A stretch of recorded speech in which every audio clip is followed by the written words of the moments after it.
दिवसाची सुरुवात अशी बरोबर एका लहान गावामध्ये एक वृद्ध माणूस राहत असतो आणि तो अ, सर्वांबरोबर प्रेमाने वागायचा आणि खूप धार्मिक होता. तो देवावर त्याचा विश्वास होता.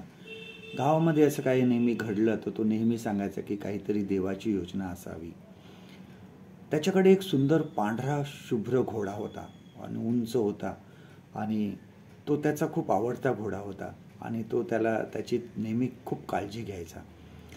आणि अनेक गावकरी त्याच्याकडे आले आणि तो घोडा विकत मागितला, पण तो त्यांनी दिला नाही. काहींनी बाहेरून आले आणि त्यांनी खूप मोठी किंमत त्या घोड्यासाठी दिली, पण त्या वृद्ध माणसाने त्यांना नकार दिला. आणि मग एक दिवस असं झालं की तो घोडा अचानक नाहीसा झाला.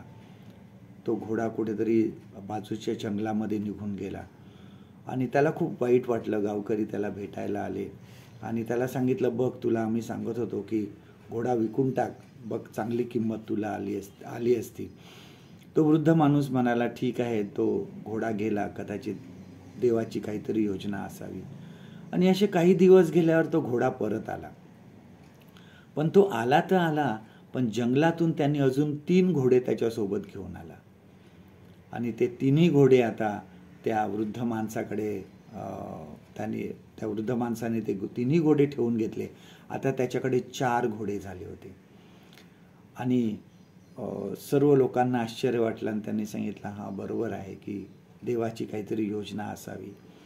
आणि मग त्या वृद्ध माणसाला एक चांगला तरुण धडधाकट मुलगा होता आणि तो नेहमी या घोड्यांवर रपेट करायचा.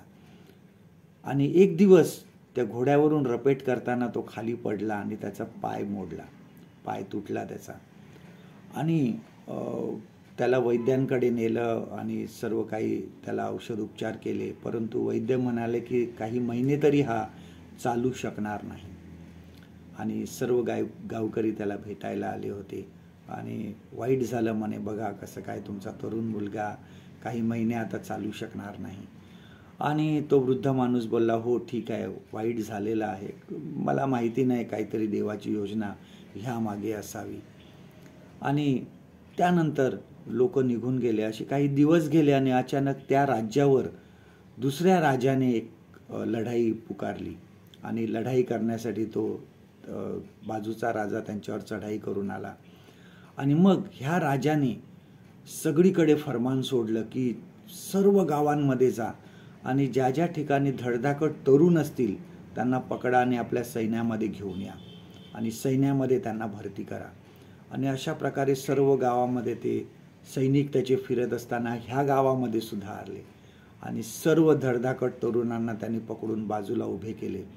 आणि त्यांची पाहणी केली असता हा जो तरुण होता वृद्ध माणसाचा, तो लंगडा असल्यामुळे त्याला बाजूला करण्यात आलं आणि बाकीच्या सर्व तरुणांना सैनिक घेऊन गेले. त्यावेळेस सर्व लोक त्याच्याकडे आले आणि आश्चर्य केलं की तुमच्या मुलाला बघा घेऊन नाही गेले, कारण तो लंगडा आहे. तो वृद्ध माणूस म्हणाला, होय, मला सुद्धा असंच वाटतं. ह्या मागे निश्चित देवाची काहीतरी योजना होती ज्यावेळेस तो पडला. आपल्या जीवनामध्ये सुद्धा बऱ्याच वेळेस अशा काही घटना घडतात, अशा काही परीक्षांना आम्हाला सामोरं जावं लागतं, असे काही संकटे येतात, परंतु लक्षात ठेवा, त्याद्वारे देव आम्हाला काहीतरी शिकवत असतो. देवाची त्यामागे निश्चित काहीतरी योजना असते. असं देवाचं वचन आपल्यासाठी हे आहे. स्तोत्रसंहिता 33 आणि 11 वचन, Psalm 33 and verse 11. परमेश्वराची योजना सर्व काळ टिकते, त्याच्या मनातील संकल्प पिढ्यानपिढ्या कायम राहतात. परमेश्वर करो आजचा दिवस तुमचा आशीर्वादित करो.